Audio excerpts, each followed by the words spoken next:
We have different jihadis that want to kill me. The purple-haired jihadis, the woke guys. Well, they kill me. They want to kill me just as bad. Probably. Oh, they really do. No, you've been very outspoken on the woke stuff. Big time. Oh, yes. I mean, and they, just the way within a religion, they hate their own apostates more. I would say they hate me more because I'm supposed to like get on the short bus to Crazy Town with them. And I won't. And yet I'm still a liberal and still like, you know, I mean, we probably could argue all day about Donald Trump and what he's doing, which I'm not down with.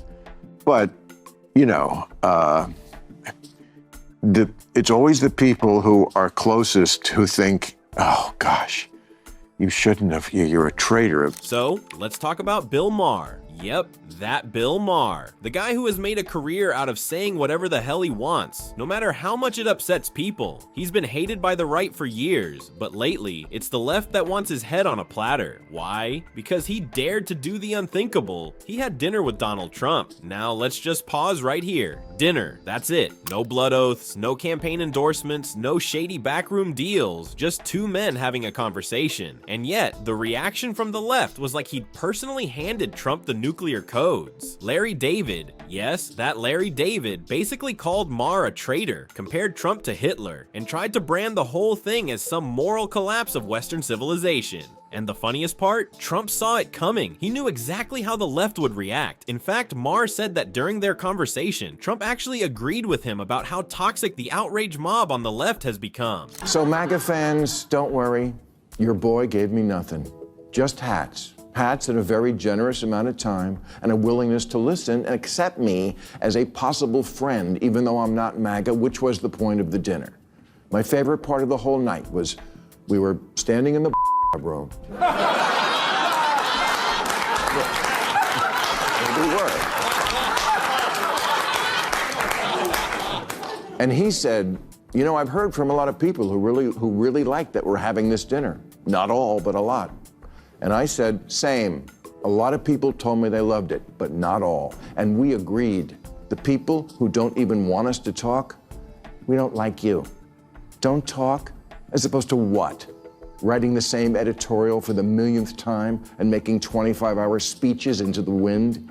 Really, that's what liberals have? He takes the out of everybody else and we can hold ours? Think about that. Two men who supposedly hate each other agreeing that the self-righteous culture police are out of control. That's wild. But here's what really blew people's minds. Maher admitted that he felt more comfortable talking to Trump than to Obama or Clinton. Yeah, let that sink in for a second. Bill Maher, lifelong liberal, longtime Democratic voter, saying he could be more real with Trump than with his own side's golden boys. That says a lot, and honestly, it explains something we've been seeing for years now.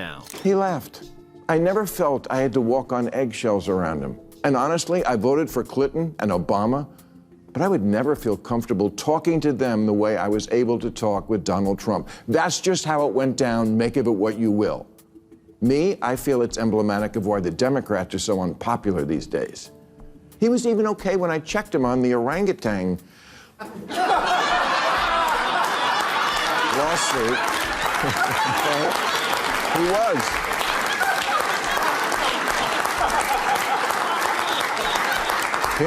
I know. He said to Dana White, you know, Bill said my father was an orangutan, and I really love my father. And I said, well, Mr. President, I did that because I didn't like what you were doing regarding Obama's birth origins. I thought that was low. Again, no anger, just a little smile as if to say, yeah, I get it. Remember J.D. Vance? He used to tear Trump apart, calling him every name in the book. Then he met him in person, and suddenly he softened up. Same with RFK Jr. He ripped Trump to shreds before actually sitting down with him, and then he was like, wait a minute, this guy isn't what I thought. It's almost like Trump has this weird magnetism that only works face to face. On TV, he's bombastic, combative, larger than life. But in person, apparently he's disarming, even charming, and that's exactly what Maher said. op-ed. Now, if you're a Democrat, that should scare you, because what it shows is that the Democratic establishment doesn't just have a messaging problem, they have a personality problem. Their leaders come across as stiff, fake, and unrelatable. If even Bill Maher, one of their own, admits he couldn't talk to Obama or Clinton the same way he could talk to Trump, that's a red flag. But let's go back to the backlash, because this is where it gets juicy. Larry David lost his mind over this dinner. He went full scorched earth, blasting Maher in an op-ed, and basically accusing him of betraying his entire tribe. I know people can say, well, we're just comparing it in this way. Well, it's an argument you kind of lost just to start it. It's just, look, maybe it's not completely logically fair, but Hitler has really kind of got to stay in his own place. He is the goat of evil, and we're just going to have to, I think, leave it like that. So, you know, did I think that was appropriate? No, but people have the right to. Did you know he was going to do it? Of course not. And people. So how did you find out? You know, my publicist said, this is going on today and you should know it. And I was like, oh, okay. And then CNN's Scott Jennings stepped in and clapped back at David, saying, hold up, Maher did nothing wrong. And that's when the whole thing exploded into one of the spiciest debates we've seen in a while. And here's the kicker, Jennings was dead on. He said the whole point of David's outrage wasn't just to punish Maher, it was to scare everyone else into never doing the same thing. It was about intimidation, about sending a message. Don't you dare talk to Trump, don't you dare talk to the other side, or we'll destroy you. That's cancel culture in a nutshell. And the message of this is not to, because Bill Maher, first of all, I totally agree. He's totally in the right to do it, and I loved his monologue, but this isn't about that dinner, it's about the next one, because this is the modern left. It's an attempt always to intimidate people into not ever doing it again. It's to silence yourselves or we'll do it for you. That's the purpose of this op-ed, so that the next comedian or the next person on the American left chooses not to speak to Donald Trump. This is all an effort to get people not to do what you just said, which is to talk to each other in our political leaders. Let's be honest here. Cancel culture isn't about justice. It isn't about progress. It's about control. It's about deciding who's allowed to speak and who isn't. And Maher knew it. That's why when he responded, he called out the Hitler comparison for what it was. A cheap shot, a lazy argument, and frankly, an insult to the 6 million Jews who were slaughtered in the Holocaust. You know you've lost the debate when you start throwing around Hitler as your trump card. No pun intended. And you can tell Maher was genuinely stunned by David's reaction. Well, let's talk Larry David, because you're friends, aren't you? Were you friends? Are you friends? Yes, of course. I mean, this wasn't, you know, my favorite moment of our friendship, but, you know, look, I don't want to get in too much into that, but I think the minute you play the Hitler card, That's what I think. You've lost the argument. Yes. And also, I must say, you know, come on, man, Hitler, Nazis, nobody has been harder about and more prescient, I must say, about Donald Trump than me. I don't need to be lectured on who Donald Trump is. Just the fact that I met him in person didn't change that. And the fact that I reported honestly is not a sin either. But, you know, to use the Hitler thing, first of all, I just think it's kind of insulting to 6 million Yes. dead Jews, you know, like that should kind of be in its own place in history. Here's a guy who supposedly loves free speech, supposedly believes in open dialogue, suddenly turning on his friend just for talking. The hypocrisy is staggering. It's like, free speech for me, but not for thee. The second Maher stepped out of line, boom, traitor, outcast, enemy. And that's the exact same playbook they've used on Rogan, Musk, RFK Jr., basically anyone who refuses to follow the woke script. And let's not forget, Maher has been one of the loudest voices against Trump for years. He's compared him to dictators. He's predicted he'd never leave office. He's ripped into him mercilessly on Real Time. And yet, just having dinner with the guy was enough to get him labeled a sellout. That should tell you everything about how fragile the woke movement really is. Because here's the truth, wokeism isn't liberalism. We're on different planets, obviously, on the spiritual religious stuff. But when you spoke against the woke, that for me was a proving moment. And I have to say something. And this is 100% true. You had more moral courage than pastors that I know that went along with the woke crazy train. And you deserve credit for that because it was of high cost. Until we get rid of that, they're never going to win another election. I agree. They're not going to take political advice from me. No, but they might from me. Maher nailed it when he said they're two completely different things. Liberalism is about living in a colorblind society, about treating people equally, about free speech and tolerance. Wokeism is about obsessing over race, enforcing speech codes, and punishing anyone who steps out of line. It's not liberalism, it's authoritarianism in a rainbow-colored disguise. I was going to ask, is it because they thought you were one of them and that... I am one of them. They're not one of me. Okay. It's the liberals who have... So they've left you, not you left. Yeah, well, I feel like there's... Liberal and woke are two completely different things. It was a theme of my last stand-up special that I just did a few months ago. And it's basically, I mean, it wasn't the whole special, of course, but it was a large part of it devoted to that, to proving that case that, you know, what liberals believe, woke is something completely different. It's very often the opposite of it. You know, liberalism is, let's live in a colorblind society. That's the goal. Woke's goal is, we see race everywhere. Race obsession. Yes. Okay. So that's not liberal. You change. Liberal is there a two-state solution. Woke is river to the sea. Okay.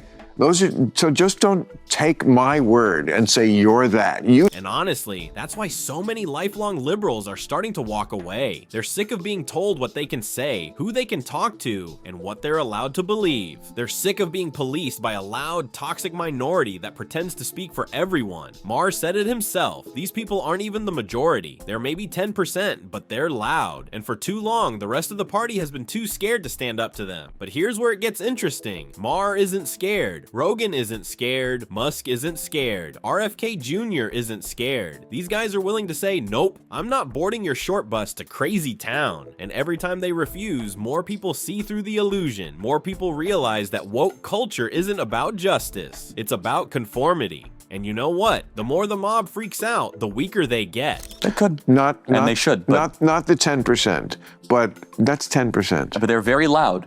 They're very loud, but that's it. And I, you know, as FDR once said, I welcome their hatred, because they're just, first of all, they have no integrity. They don't ever present the full argument. They just cherry pick. I mean, everybody does it to everybody. So I'm not saying I'm unique here, but that is part of the problem of our discourse, is that everybody just wants to forward their narrative.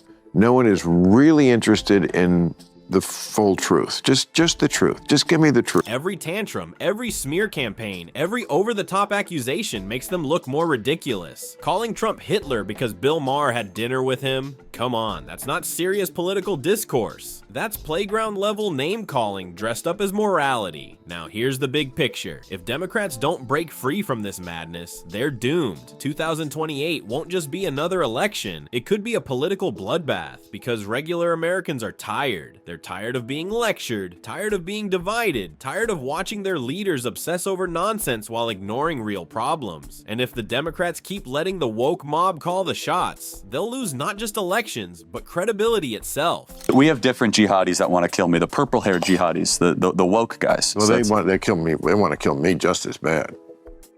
Probably. Oh, they really do. No, you've been very outspoken on the woke stuff. Big time. Oh, yes. I mean, and they, just the way within a religion, they hate their own apostates more. I would say they hate me more, because I'm supposed to get on the short bus to crazy town with them, and I won't. And yet I'm still a liberal, and still I mean, we probably could argue all day about Donald Trump and what he's doing, which I'm not down with. But,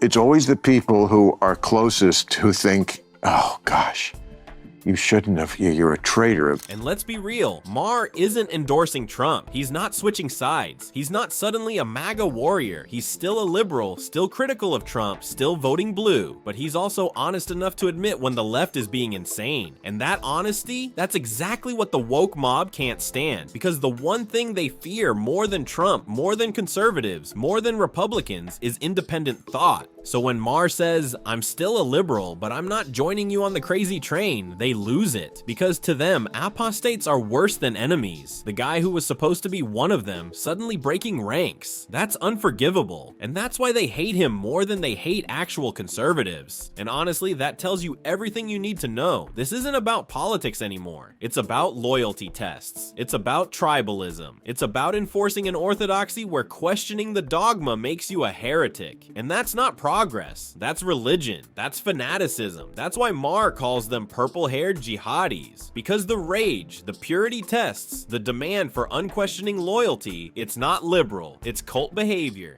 And look, you don't have to like Trump. You don't have to agree with Maher. But if we've gotten to the point where two people simply talking sets off this kind of meltdown, then free speech is already on life support. And maybe, just maybe, it's time more people did exactly what Maher did. Sit down with the enemy, have a conversation, and actually listen. Because here's the alternative. We just keep screaming past each other, building echo chambers, and pretending that yelling louder makes us right. Spoiler alert, it doesn't. So yeah, Maher having dinner with Trump wasn't the end of the world. It was the start of a conversation. And the fact that it caused this much outrage, that says way more about the left than it does about Maher. But what do you think? Was Bill Maher right to meet with Trump, or was it really some kind of betrayal? Drop your thoughts in the comments because I want to hear where you stand. And hey, if you enjoyed this breakdown, don't forget to hit that like button, subscribe, and turn on notifications so you don't miss the next video. Trust me, this conversation isn't going anywhere.